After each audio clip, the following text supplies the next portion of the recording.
Well, actor Kevin Sorbo has been speaking out on this. He joins us now live with reaction. Kevin, great to have you with us. Tell us about why you decided to speak out first on what's happening in New York. Well, you know, it's amazing to me. They applauded him. They gave him basically a standing ovation when he signed this law. And the audacity of the left. You just had a segment on there talking about the wall. They tell us building the border wall is immoral.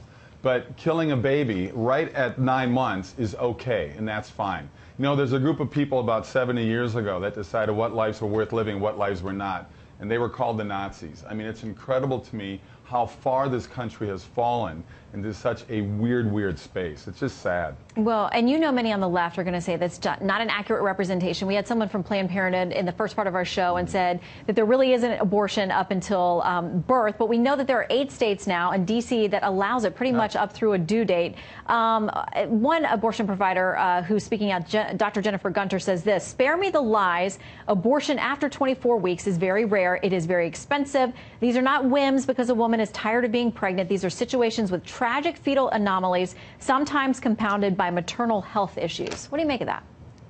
You know, Shannon, there's a heartbeat at 22 days. At 22 days, there's a heartbeat. If that's not a life, then tell me what it is. Okay? You look back over the last century. If you want to talk a little history, unfortunately, we don't teach history anymore in schools. But if you look at the history, close to 100 million babies have been terminated. Their lives have been terminated in the wombs.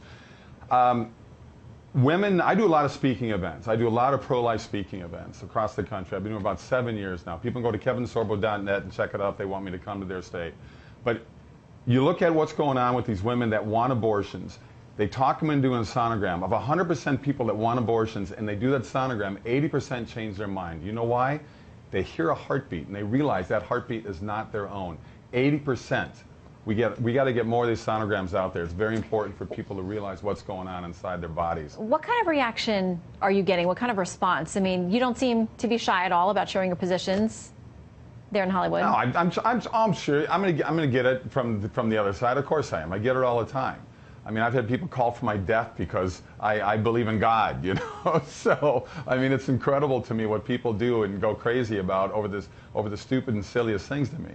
All I can tell you right now is that I love Reagan's quote. I got to say with Reagan's quote, I love what he said. He goes, "I've noticed that everyone who's for abortion has already been born." So to me, that says a whole page full right there of where we're at and what's going on in this country. And it's just sad and pathetic to me that they use this as an excuse to terminate people's lives.